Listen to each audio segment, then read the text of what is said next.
artists. There's going to be some cheering and fanfare. But honestly, it's my honor and my pleasure to introduce you to one of my favorite individuals in Lansing. This guy's real authentic. This guy's real genuine. He cares about the community. He's vested in the team that he works in. And, you know, every now and then he makes a good decision, like getting team members like me to be, you know, participate and say, hello, how you doing? So, while we're getting ready for Mike, please do me a favor and make some noise to welcome Mr. Mike Bass. Come on now. Come on now. Come on now.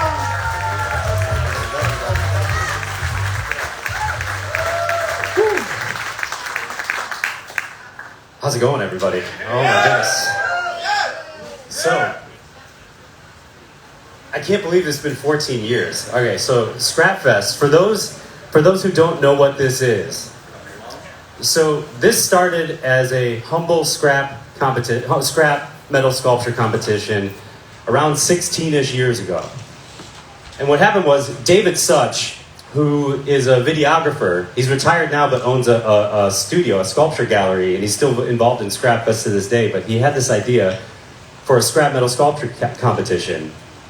And he came to my dad at Friedland Industries and he said, Larry, I have this idea for this scrap metal sculpture competition, and my dad, you know, would Friedland like to host it? And my dad said, yeah, of course. And that's how it started. And so, first of all, major round of applause give it up for David Such for having the idea, and my dad for saying yes to it. I believe it was my sister Lisa who actually hooked them up as far as their phone numbers so they could connect. Thank you, Lisa. Yeah. So when it first started, it was just it was 2 weeks. The artists had 2 weeks. I think we maybe had 10 artists at the time, around that, right? And they had 2 weeks, and right after the 2 weeks, then we had the festival. It was actually part of a different festival called the Festival of the Moon and Sun back in the day. And it was in the parking lot across the way there. And over the years, it has evolved. We always had a cool vision for it, but it's been so cool to see over all these 14 years of it evolving into, from the competition, goes from 2 weeks to now they get a month to make a sculpture. What happens is they get an hour to pick up to 500 pounds of scrap metal from Friedland, and then they get a month to make a sculpture. And then those sculptures, that's when we close down the street, the Turner Street here, and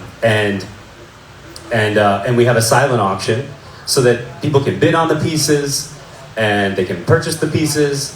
And then they're also juried first, second, and third place, and then we have People's Choice. And now it's evolved to where we have incredible booth artists who focus on repurposed artwork, and at least like 75% of their inventory, their artwork is made from a scrap material or upcycled material. We have a Refashion Show, which focuses on scrap garments. We have a 5K/8K run that we do call the Great Scrap Run. We have a documentary series that we started last year. The festival just keeps growing in all the best ways. And we feel like we have something very special here. And I hope you feel the same way. And I feel like a lot of people can feel that. One thing, I don't mean to ramble on too much. Sorry, one hour of sleep last night, so I'm a little bit on fumes here. But yeah, so just real quickly, what's cool about this festival is that, yes, it's a competition, but it doesn't ever feel that way. All you have to do is talk to just a couple of the artists, and you get the sense that you really have this vibe where everyone feels like the rising tide raises all ships. Everyone is trying to help the other person. It's your success is my success is your success. And as a result, what happens is the artists and the sculptures get better and better and better every year. And you can see it over the years. So yeah, give it up for all the artists who are involved for being friends first. Yeah. For being friends first and competitors second. And I think that's the magic behind this festival. So thank you, all of you, for being a part of it in that way. Want to, very quickly, before we get into who won first, second, and third, and People's Choice and all that, I want to go over a few of the sponsors. We have incredible sponsors for this festival, which have increased over the years as well. One in particular that I really want to mention. I dropped the ball in a major way yesterday. So Granger Waste Services is an incredible company in this community, and they sponsored the Refashion Show. And in the midst of trying to set up for the event, it was raining early on, and we'd set out the banners to dry on the tables. And amidst all of the prep, we totally forgot to hang up their banner, and I forgot to get the sponsorship notes to the MC, and as a result, they weren't properly acknowledged. And I want to do that now. I want to let everyone know, if you don't know about Grainger, I'm sure everyone here from the community does, but people who come out of town, yo, give it up. Grainger Waste Services, they do everything from they do everything. They've been in this community so long. They do everything, not just like waste services, but they convert waste into energy, and they help other businesses figure out how to do that as well. And now it's a common thing. And so they're just this incredible force in the community. They also provide incredible recycling services too. So give it up for Grainger. They're incredible company. Grainger, so sorry for dropping the ball on that. I love you. We love you. And we're so glad that you're part of this community. Thank you. Yeah. Want to give a major shout out to our copper level sponsors as well. So Rathbun Agency and Auto Owners Insurance. Ben Rathbun has been part of this community. He's been supporting ScrapFest since the beginning, I think. And Auto Owners, they're just incredible people. Also very active, not just in Old Town, but all around Lansing. I think outside of Lansing too. But they're incredible people. Give it up for Rathbun Agency and Auto Owners. Thank you very much. Thanks. I think Ben is here right now. I saw him a little bit earlier. So. Major shout out to the Lennox Corporation, which is, and yeah, you went for the Lennox Corporation. So they do abrasive. They're based in Pittsburgh, and they have worked with Friedland for many years. I'll get into Friedland in a second, but they've worked with Friedland and partnered with them on many things, and they're an incredible scrap brokerage company. So thank you, Lennox, for being a part of this festival and supporting such a major way. We have Michigan Creative. Next, I want to acknowledge Michigan Creative, who's been here doing the live social media. What's up? Over there, as well as incredible photography throughout the event, getting like shots of everyone just enjoying the festival, as well as the artists and things like that. The before and after photos that you see. The before photos that you see of the artists standing next to their baskets. That's from Michigan Creative. They help us with our sponsorship packet, press releases, all sorts of stuff like that. Give it up for Michigan Creative. Thank you. Now, I'd like to give it up for our titanium sponsors. Now, Render Studios. You're going to see them as well with cameras. We got Karen Steppel over here right now. Yay! And Scott, you're going to see Scott over there.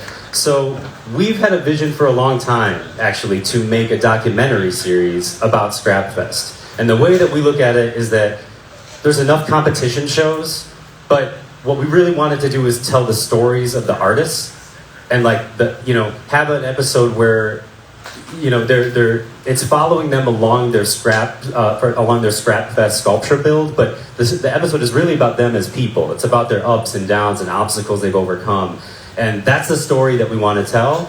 And we're so thrilled that Render wants to help us tell that story.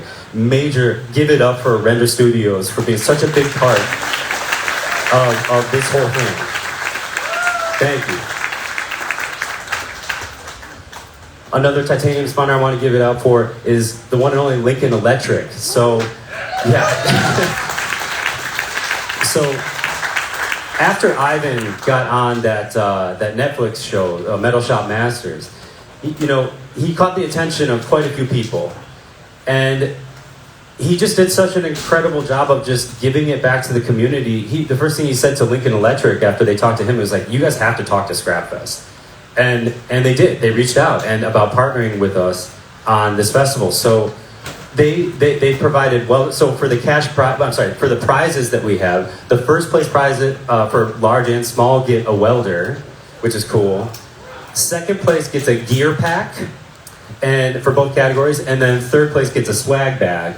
And then they also support us financially as well for both the festival and the documentary. And so, just a really cool group of people to be working with. So many thanks to them for partnering with us, and many thanks to Ivan for making that connection as well. Thank you.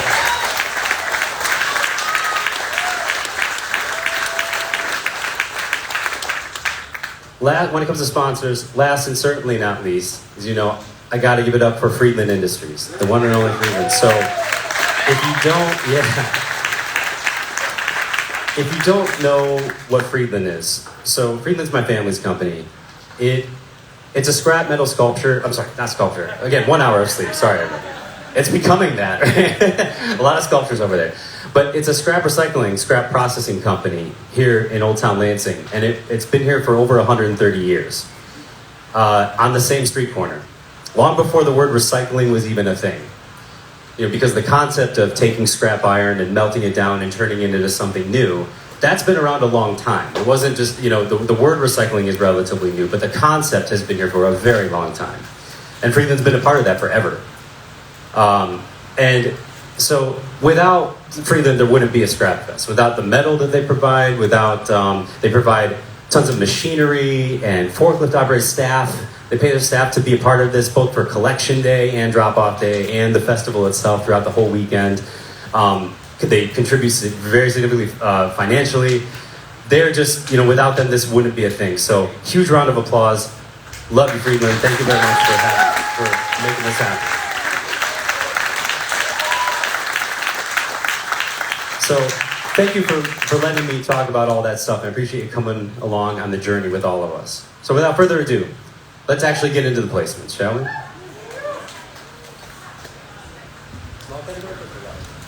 Okay, sorry, couldn't remember. One moment.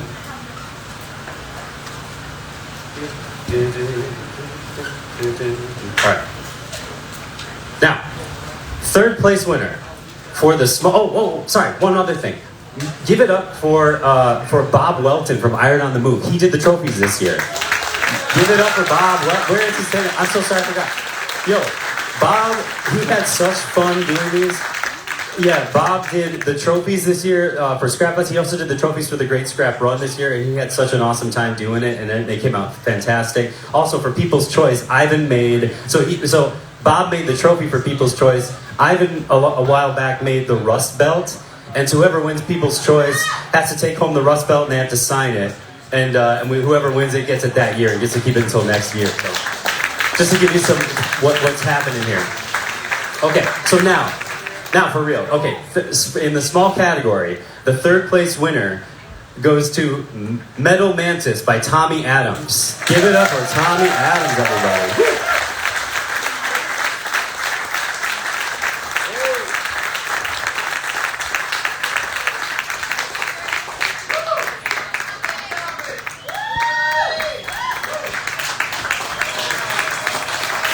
Give it up. Woo! Great job, Tommy. Tommy and son. All right. The second place winner for the small category goes to the Chrysalis Crypt by Beaves Fab Lab. Give it up for Mike Beaver, everybody. Where is he at? Oh, he might be at his booth right now. Oh, there he is.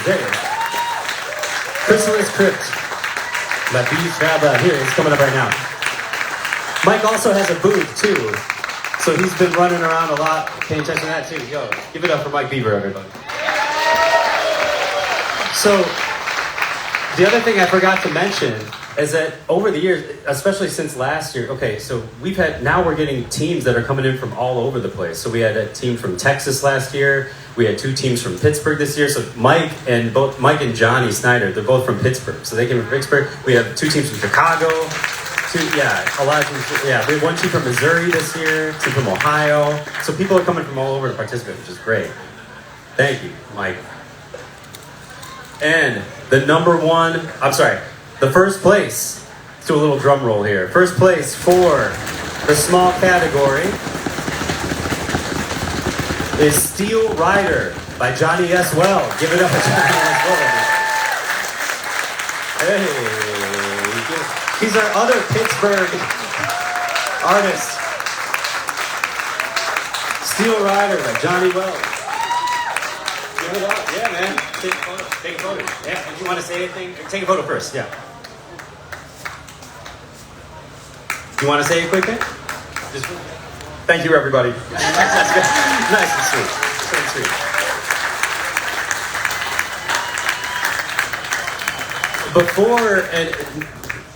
Thank you, Johnny. Many, many congrats. Before we go on to the large piece category, again, I want to give a shout out to all the judges we had this year. So when it came to the judging, ScrapFest itself has just been one long string of us trying to figure out what works, figure out what didn't work, and try to take feedback and figure out how we can better ourselves for the following year.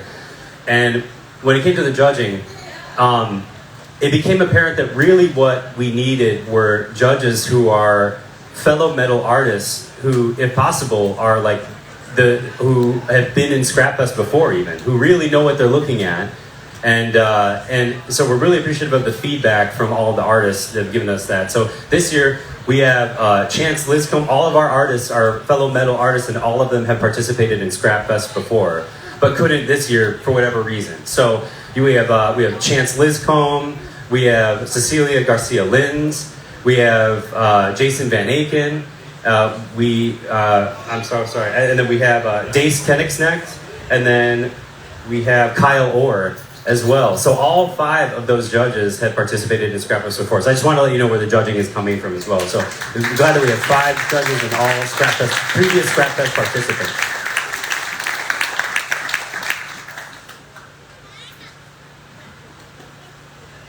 Okay, moving on to the large category. Let's get to it. In third place, for the large piece category, we have Together by Team Hammered. Give it up for Ivan Ivo, everybody. Woo!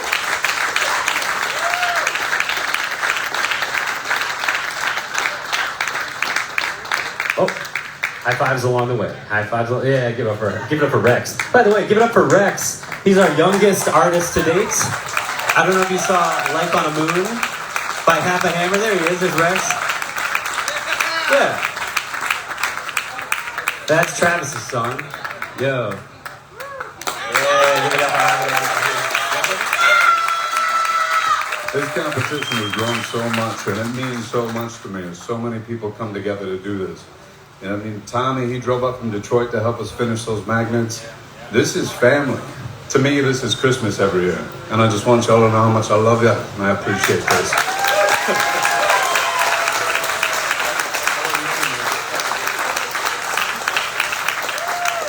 Yo, third place, yeah, and if you haven't checked it out, yeah, Ivan made we worked together, he made a bunch of magnets, ScrapFest magnets. Yeah. So give her Ivan and Travis, everybody. Yeah. Thank you all the teams who came in to help make those magnets too.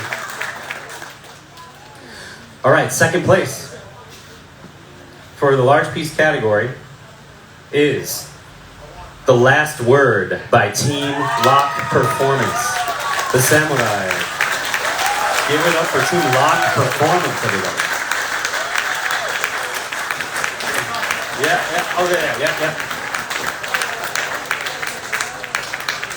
What a group of talented individuals we have up here. The Steele Fabrication Company, Lock Performance. Yo, give it up for... Oh, get a photo first, yeah.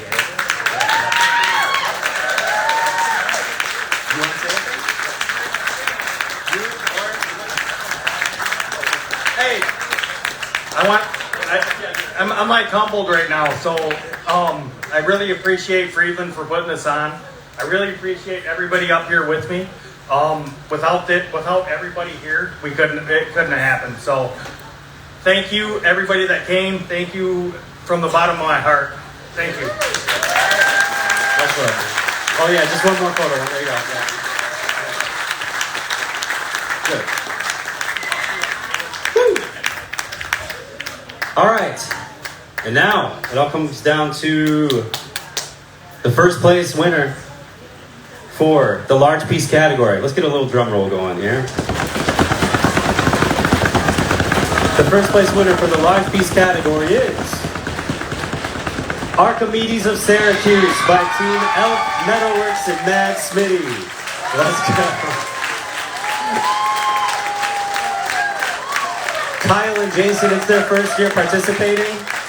They made the eagle that you see down there. That is resemblant of those toys that we used to have in the 1990s where the weight was in the beak. They made a life-size version of that. Yo. I'll let you get a photo first, then I'll give you the mic.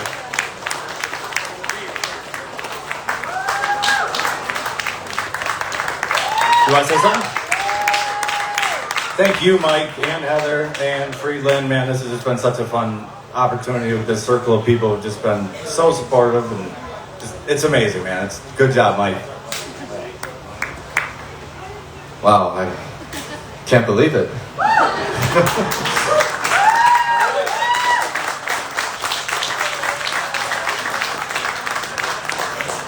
Certainly been an experience, I'll tell you that much.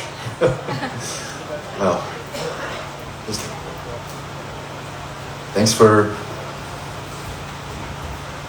putting this all on. It's been quite the opportunity.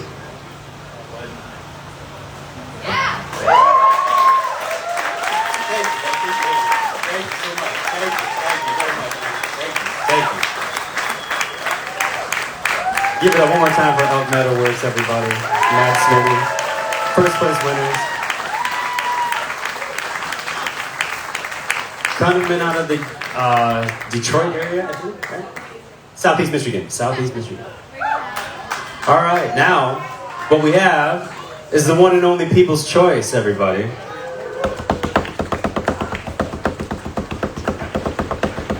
Yeah, let's get a drum roll going. This year's the ScrapFest 14 People's Choice Award goes to The Last Word by Lock Performance, the Samurai. It was very thick.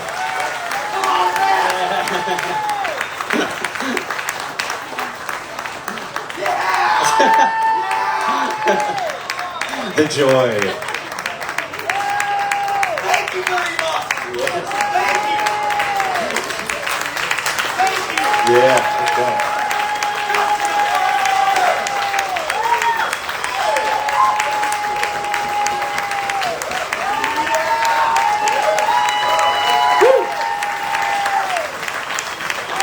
Let's go.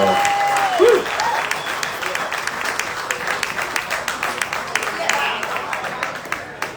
Thank you so much again. Appreciate you all. Yeah. So what a year. I mean, like, just, again, the level of skill that just keeps increasing over the years is just unbelievable. And thank you from the bottom of our hearts for being a part of this. And, we still have a lot to come. Now, even though the award ceremony is over, the auction is still open. The auction is open until 5:30. So if you see anything that you want to bid on, what's cool about that is that you can still do that. And you can also put in like a max bid, and if someone outbids you, you'll get a text and all that kind of stuff. Real quickly, I want to let you know how that breaks down before we adjourn this moment here. So the way the auction goes is this: the 70% of the proceeds of each sculpture sale goes to the artist, and 20% goes to ScrapFest to help us putting it on, and then 10% goes to a different local charity that we work with each year.